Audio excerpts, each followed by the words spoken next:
pilot crashes in the Sahara Desert. He has 8 days of water left. His engine is broken. Death is certain. Then out of nowhere, a small boy appears and asks him to draw me a sheep.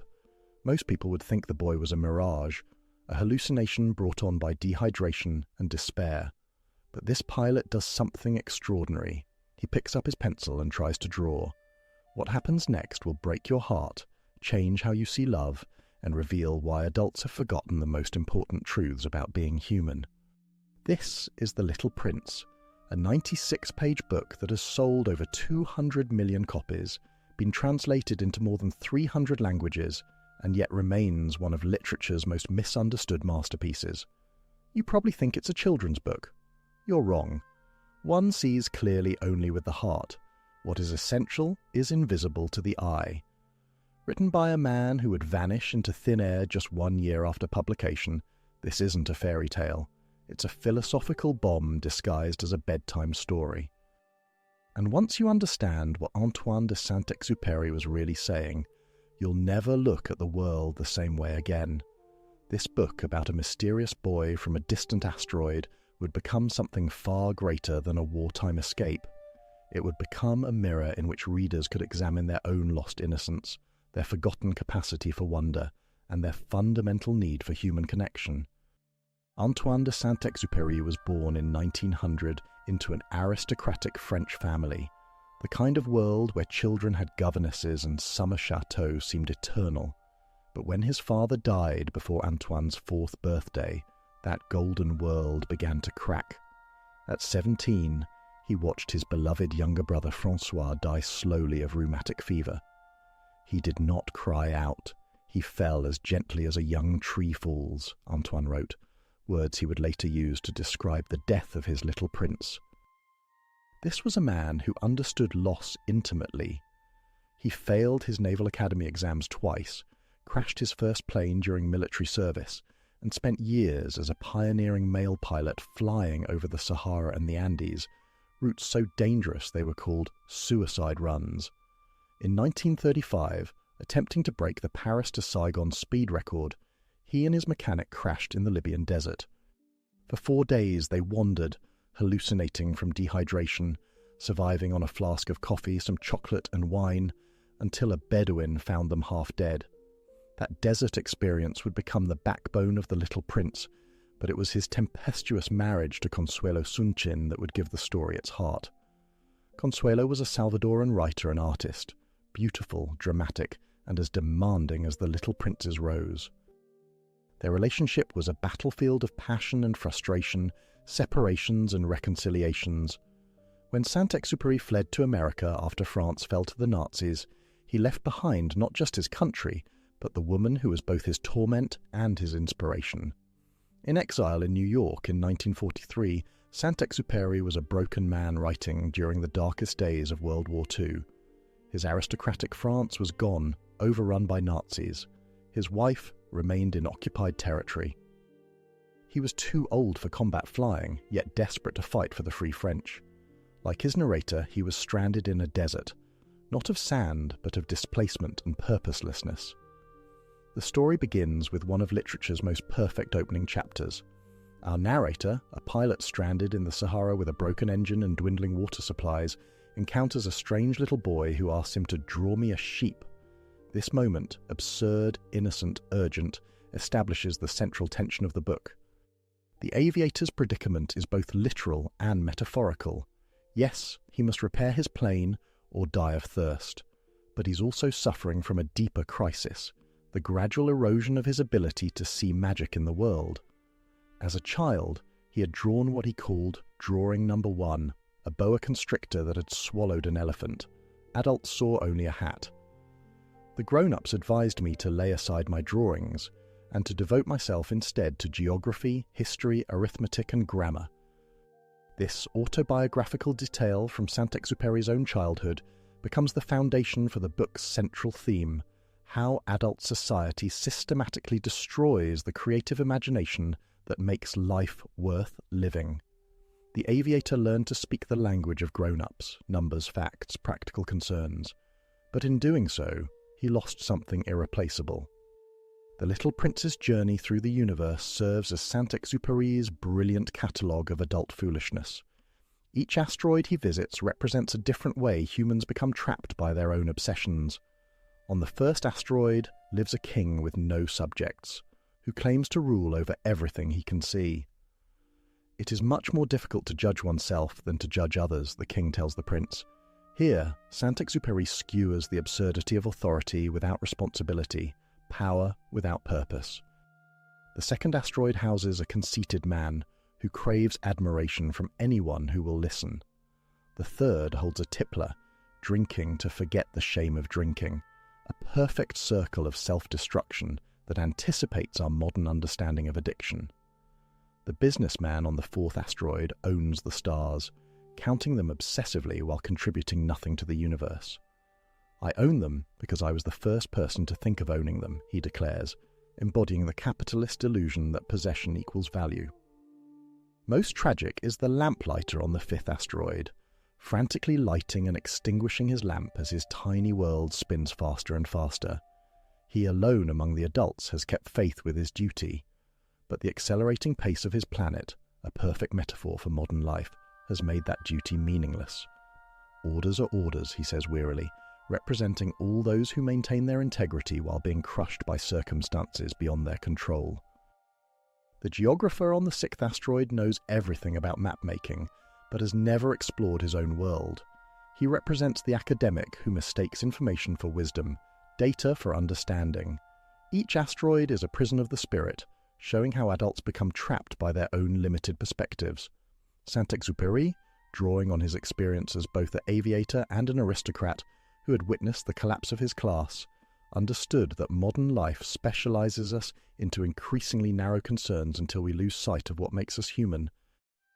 Before leaving his own asteroid, the little prince tends to a single rose, vain, demanding, and manipulative, yet beautiful and fragile.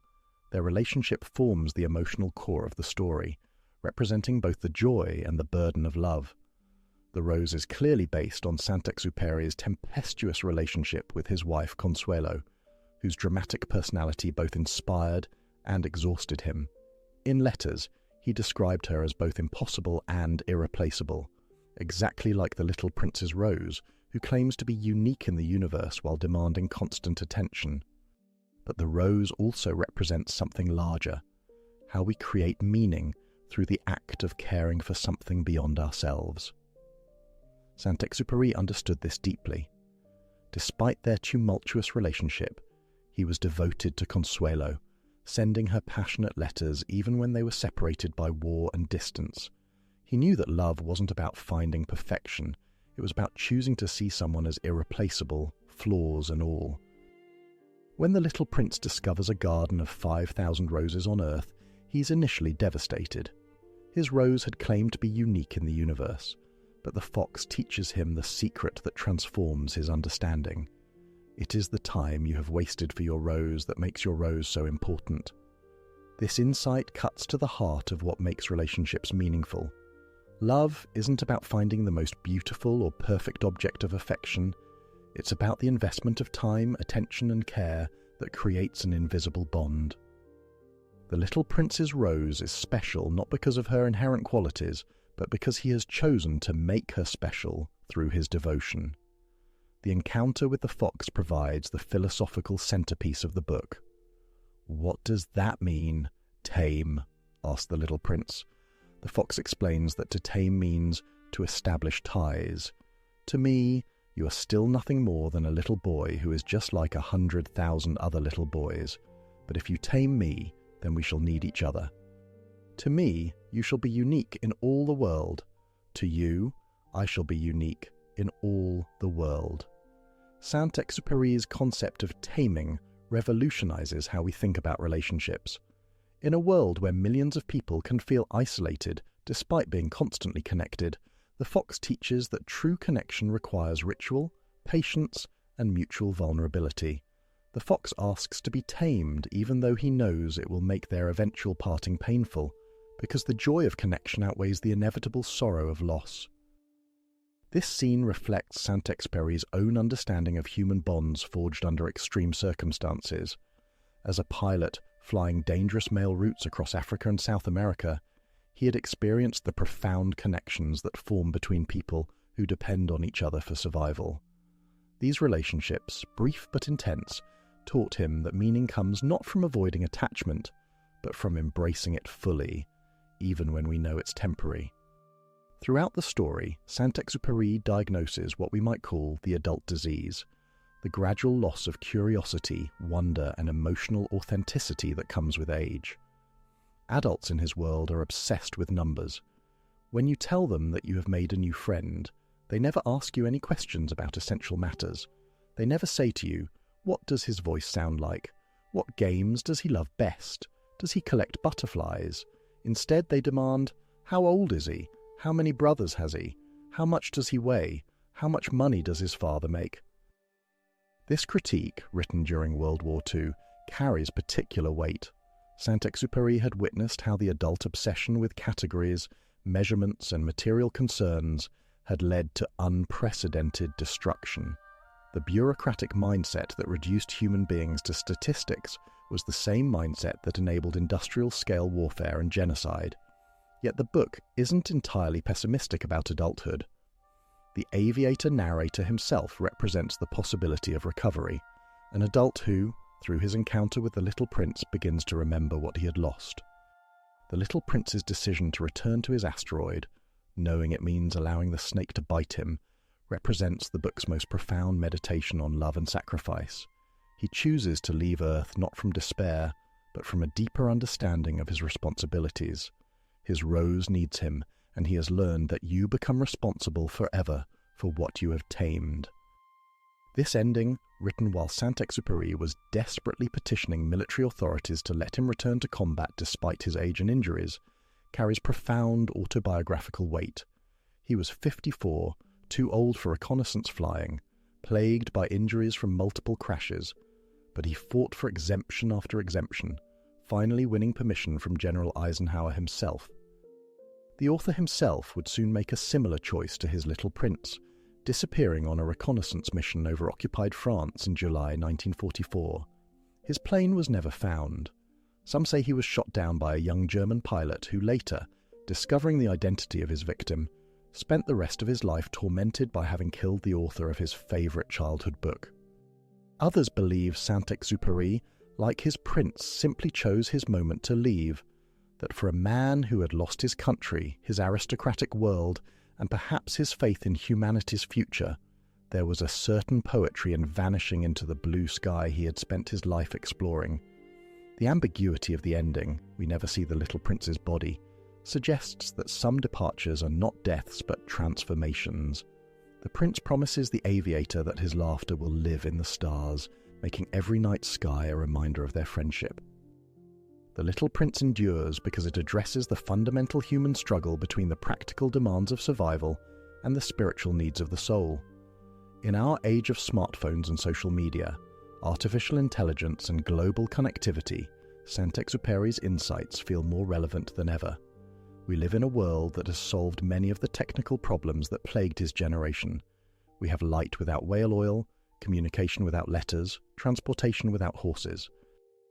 Yet we seem to have lost something essential in the process: the ability to see clearly with the heart, to find meaning in simple rituals, to form deep connections with the people and places we encounter. The book reminds us that what makes us human, love, wonder, creativity, the capacity for sacrifice, cannot be measured or optimized. These qualities can only be cultivated through the patient work of tending our roses, taming our foxes, and maintaining our rituals of connection. All grown-ups were once children, but only a few of them remember it. The Little Prince is ultimately a call to remember, not to become childish, but to reclaim the childlike capacity for wonder that makes adult life worth living. In a world obsessed with efficiency and productivity, it argues for the revolutionary act of wasting time on the things we love.